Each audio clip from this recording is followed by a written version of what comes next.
खुश आमदीद मेरे इस उर्दू चैनल पर आपकी तशरीफ़ आवरी का बहुत बहुत शुक्रिया। आज थोड़ी सी गुफ्तगू करूँगा ये जो पिछले हफ्ते अमेरिका और हिंदुस्तान की जॉइंट स्टेटमेंट आई थी जब प्राइम मिनिस्टर मोदी ने विज़िट किया, स्टेट विज़िट अमेरिका का, और जॉइंट सेशन ऑफ कांग्रेस से खिताब भी किया, और फिर प्रेसिडेंट बाइडेन और उन्होंने एक जॉइंट प्रेस कॉन्फ्रेंस की जिसमें जॉइंट स्टेटमेंट उनकी अपनी दोस्ती के बारे में थी, लेकिन उसमें एक फ़िक्रा ये भी शामिल किया गया था कि पाकिस्तान को मुकम्मल कोशिश करनी चाहिए कि दहशतगर्दी और बाकी चीज़ें जो हैं वो कम से कम हों इस इलाके में। अब इसकी बहुत ज़्यादा अहमियत और नोटिस लिया गया पाकिस्तानी मीडिया में, और पाकिस्तानी हुकूमत ने उसके ऊपर अपने एतराज़ात भी भेज दिए हैं अमेरिका को। लेकिन मेरा मकसद यहाँ ये नहीं है कि ये स्टेटमेंट गलत है या सही है, वो उसका फ़ैसला आप लोग कर सकते हैं।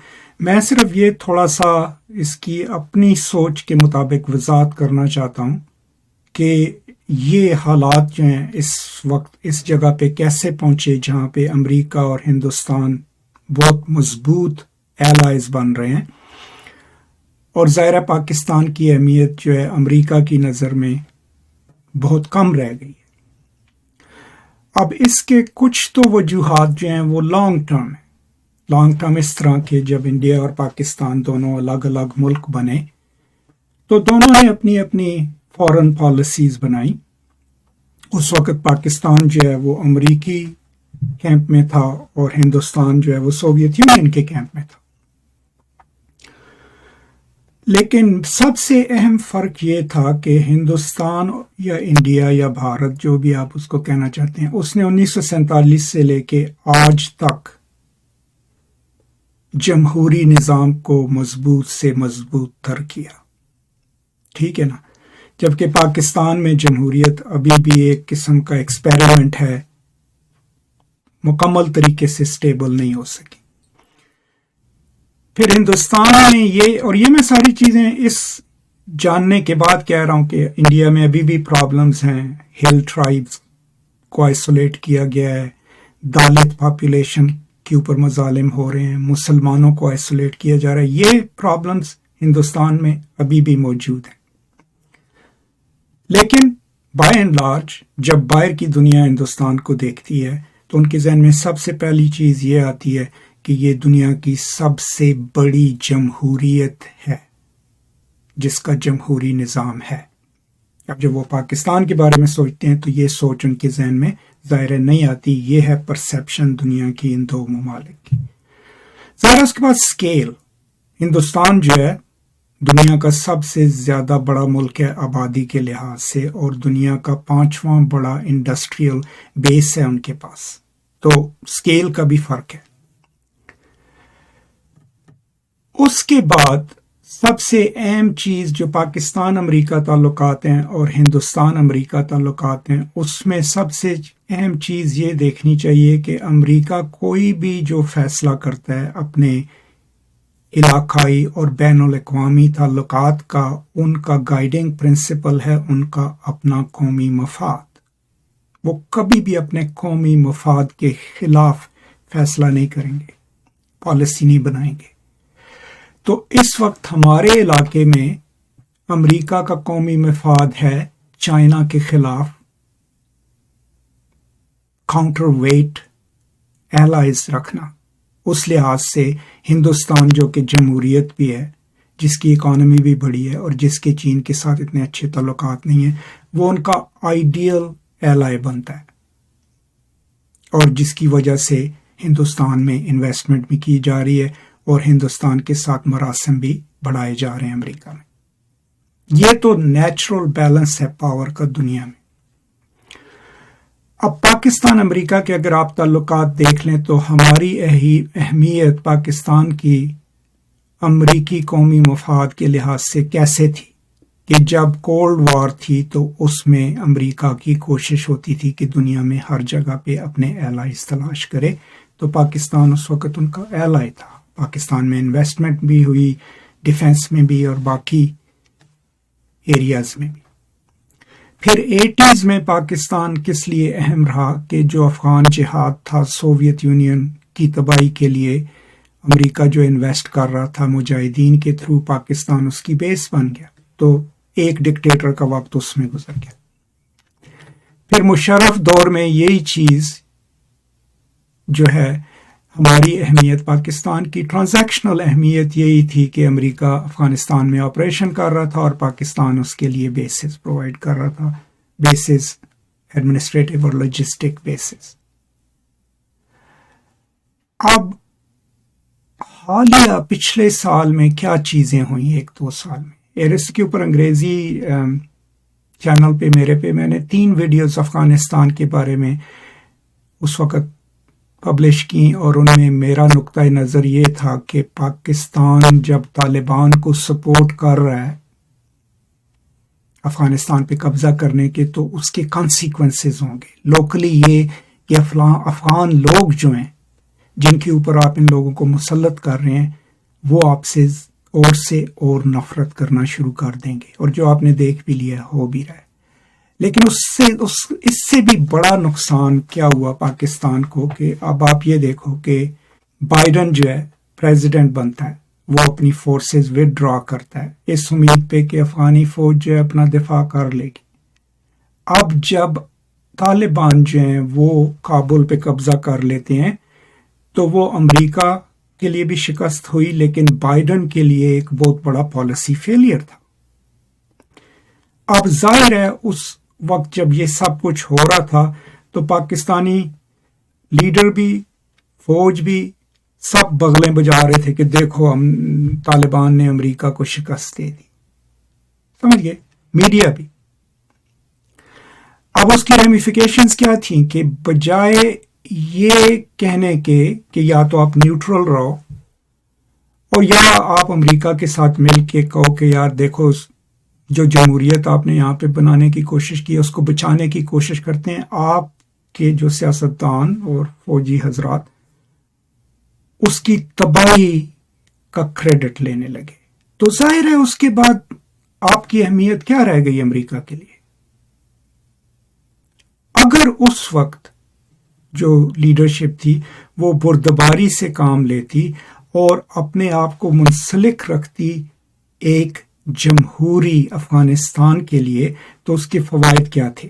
ایک تو یہ کہ افغانستان کے لوگ یہ نہ کہتے کہ آپ نے ہمارے اوپر طالبان کو دوبارہ مسلط کر دیا، اور دو، آپ کا نیریٹو یہ ہوتا کہ امریکہ دیکھو ہم آپ کے ساتھ ہیں، ہم جمہوری افغانستان چاہتے ہیں۔ یہ بہت بڑا غلط فیصلہ تھا ہماری لیڈرز کا، فوجی ہو یا سیولین لیڈرز، کہ اس چیز کو اتنا کھلے عام کر۔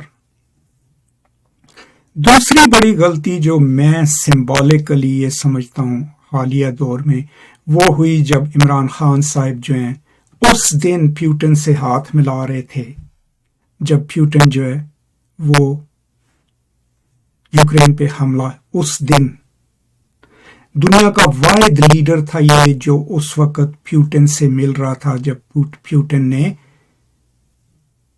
یوکرین پہ حملہ کیا۔ اب اس کی ریمیفیکیشنز کیا ہیں کہ اب ظاہر ہے ویسٹ اور امریکہ اور باقی جو جمہوری ممالک ہیں انہوں نے اپنی سائیڈ چوز کی، اور وہ تھی یوکرین کے خلاف جاہریت ہوئی، جو بھی وجوہات ہوں اس کی، اور وہ اپنے ایلائز کریٹ کر رہے ہیں دنیا میں۔ اب آپ جو ہیں بطور ایک ملک کے نہ صرف اس کے خلاف گئے بلکہ آپ اس کے گھر میں بیٹھے ہوئے۔ اب اس طرح کی سیاست جو ہے اس کا متحمل ہو سکتا ہے کوئی ایسا ملک جس کی جڑیں بہت مضبوط ہوں، جس کی اکانومی بہت سٹرانگ ہو، لیکن پاکستان جیسے ملک کو اس حالت میں ڈال دینا، اس مسمسے میں ڈال دینا بہت خطرناک تھا، اور یہ اس کے نتائج ہیں۔ تو اب اس میں کوئی شک نہیں ہے کہ ہمارے ریجن میں اس وقت امریکہ کے لیے ہندوستان کی اہمیت بہت زیادہ ہے، سیاسی طور پہ، ملٹری طور پہ اور معیشی طور پہ۔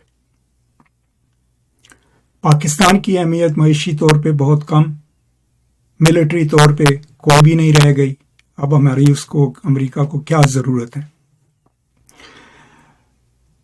ये भी अब सब पे जाहिर है दुनिया में कि पाकिस्तान की हुकूमत जो है वो कभी भी चाइना के कहने के बगैर कुछ नहीं करेगी। जो भी हुकूमत आ जाए, फौजी आ जाए, इमरान खान आ जाए, नवाज शरीफ आ जाए, इट डज नॉट मैटर।